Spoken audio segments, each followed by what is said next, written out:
नमस्कार, मेरा नाम पिंटू सिंह यादव है और भोजपुरी रिमझिम में आप सभी का स्वागत करते हैं। दोस्तों देखिए, छपरा विधानसभा सीट को लेकर ना मैं पोस्ट देख रहा हूँ, लगातार मैं पोस्ट देख रहा हूँ। तो कुछ पोस्ट मैंने ध्यान से देखा तो मुझे भी सरप्राइजिंग लगा। मुझे लगा कि हाउ इट पॉसिबल, कैसे ये संभव है। और मुझे लगा कि उस पर एक वीडियोस भी बनाना चाहिए और आप लोगों की भी राय लेना चाहिए। और अगर आप लोगों के जहन में, आप लोगों के दिमाग में, आप लोगों के मतलब सुने होंगे ऐसा कुछ, तो हमें ज़रूर बताइए, क्योंकि हमने तो नहीं सुना है और वो काफ़ी इंटरेस्टिंग है। और ऐसा मुझे लगता है कि चुनाव आयोग ने और बीजेपी ने साजिश के तहत जो है खेसारी लाल यादव को हराया है। मैं ये इसलिए कह रहा हूँ क्योंकि ये वेरिएशन कैसे नज़र आएगा, पहले आप थोड़ा सा जान लीजिए, इसके बारे में हम बताएंगे तो आई थिंक बेहतर लगेगा आपको। देखिए, मैं उस दिन लगातार आप सभी को खबर कर रहा था और मैं बता रहा था आप सभी को कि खेसारी लाल यादव जो हैं चुनाव में कितने वोट पाए, कौन आगे चल रहा है। और मैंने तकरीबन शुरुआत राउंड से लेकर एंड राउंड तक बताया था आपको। तो सबसे पहले मैं आपको दिखा दूं, तो ये तस्वीरें आप देख सकते हैं। तो पहले राउंड की जो गिनती हुई थी, खेसारी लाल यादव का सीट जो छपरा है, तो पहले राउंड के काउंटिंग में जो है 3301 वोट मिले थे छोटी कुमारी को और खेसारी यादव को मिले थे 2327 वोट मिले थे।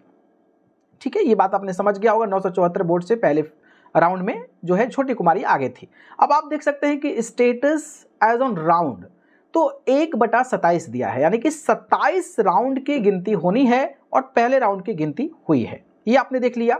इसके बाद ठीक चल रहा था, सब कुछ इज ओके।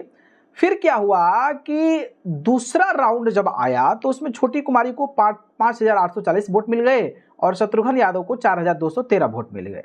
अब इसमें आप देखेंगे स्टेटस एज ऑन राउंड तो 2/28 हो गया है। अब देखिए, पहले में 1/27 था, यानी कि 27 राउंड की गिनती हो गई। तो स्टेटस ऑन राउंड जो है 2/28, यानी कि दूसरे राउंड में 28 कैसे हो गया, ये थोड़ा समझ से परे है। ठीक है, क्योंकि 27 राउंड की गिनती ऑलरेडी जो है असेंबली कंस्टिट्यूएंसी में इलेक्शन कमीशन ने डोमिनेट किया है, तो ये कैसे हो गया।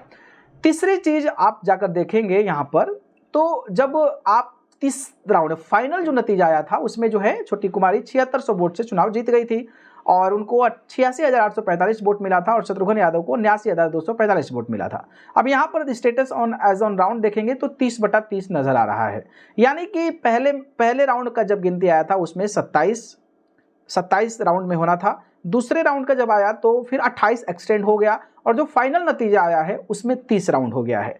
तो ये वेरिएशन कैसे है और इसके पीछे क्या क्या टेक्निकल तर्क है, मुझे नहीं लगता है कि आप सभी को पता होगा। और अगर आपको ये पता है, ये इन्फॉर्मेशन है कि आखिरकार ये चेंजेस क्यों हो रहे हैं इलेक्शन कमीशन के बार बार राउंड के बाद, तो इस पर आप लोग हमें ज़रूर बताइएगा। और अगर चेंजेस किसी नियम के तहत हुआ है तो समझ आता है, अगर नहीं हुआ है तो फिर आखिरकार ऐसे चेंजेस का मतलब क्या है, क्या सच में इस तरीके की कॉन्स्पिरेसी है, इस पर अपनी राय हमें ज़रूर बताइएगा। धन्यवाद।